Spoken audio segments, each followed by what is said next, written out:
What up peoples, Alfre YAYEGO. Remember to like this video and subscribe to my channel. Yeah, talking on your phone in your car is a very dangerous thing for obvious reasons. Like you cannot even concentrate on your conversation because of all that pesky traffic around you. I mean the disrespect. Now of course I'm joking. I know that phones and cars don't mix very well. Oh, and I know this very well. See, one day I jumped in my car and I was on my way to work. I was feeling good, I was on time, it was Wednesday, so it was the peak of the work week and the weekend was just around the corner. Wednesday. Most people call it hump day, but I like to call it just how it's spelled. Wednesday. But I guess it can be both, because you can have a hump day without a little wetness.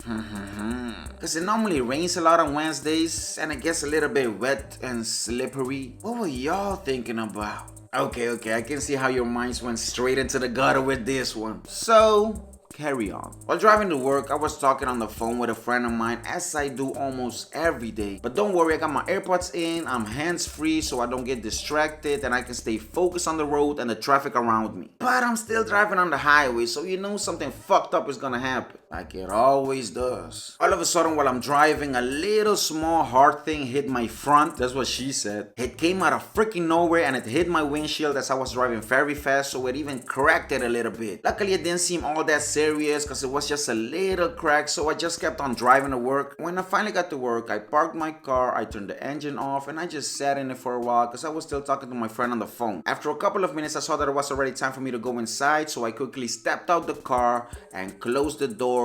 But as the door was closing, I realized that I didn't have my car keys with me. I left the freaking car keys in the freaking ignition and I locked the freaking door of my freaking car. Which if you didn't know, you're not supposed to do that, my dude. I guess talking on the phone in your car, even when it's parked, it's not good, my dude. Who knew? I saw this all happening in freaking slow motion, my dude. As the door closed, I was just saying no.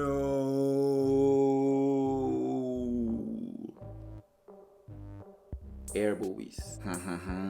But I quickly remembered that my kid's mom has the spare key to my car. Thank God. So I called her up and I asked her if she could bring it for me. She said okay. I said okay. Done. Problem solved. Right? Wouldn't it be freaking great if it were that simple? But it never is. Never. She told me that she had to wait for a friend of ours to get home after she got off work at around 4 o'clock because she has a car. And around 6 o'clock they would come and bring me my spare key. Which would be great because it was only like a 30-minute drive from our house to where I work. And my break was at 7. And my food was locked in my car too. Yeah. So 6:55 rolls around. Still no sign. No word. No nothing. So I decided to send them a text and ask if it was gonna take much longer for them to be here. And after a couple of minutes, I get this reply.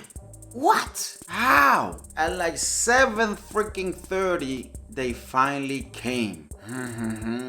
They brought my spare key. I opened my car and I didn't even ask because I didn't even want to know the reason why it took so freaking long for them to get here.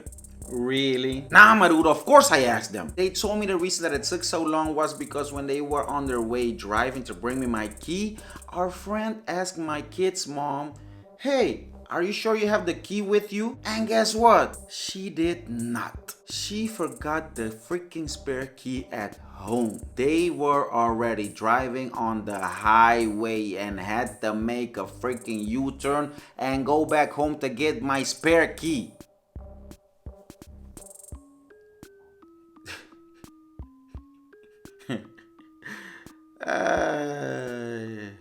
You just gotta laugh at these situations. And on a side note, meanwhile, while all of this happened to them and 7 o'clock rolled around, my break started, but I didn't have any food because it was still locked in my car. I mean, I was freaking starving, my dude, because all I had eaten that day was a pack of crackers. Because you know I'm on a little diet and I want to lose a little bit of weight. I mean, your boy wants to be on the Justin Timberlake vibe and bring sexy back. Yeah. But still, I was very grateful to them that they took the time and effort to drive all the way to my work and bring me my spare key. Thank you. So we just stood there on the parking lot for a moment and just laughed about the whole situation. But enough laughing. I quickly went into the car. I got my food because I was freaking starving. Oh, and then I mentioned that all this time, all my freaking work stuff was locked in the car too. So I had to wear these big, ugly, chunky work boots that my work loaned me for the day. Which luckily, at least they were brand new and unused. But they were heavy as fuck. I had leg day to hump day and wetness day. So because of all of this, at the end of my shift, I called my friend back up and we went and got some McDonald's. Cause after a freaking day like that, I deserved it. Yeah. Fuck bringing sexy back. I'm gonna get fat and be happy. Talking on your phone in your car is a dangerous thing. Remember to like, comment, share, and subscribe. And I'll see you guys in the next one. Peace.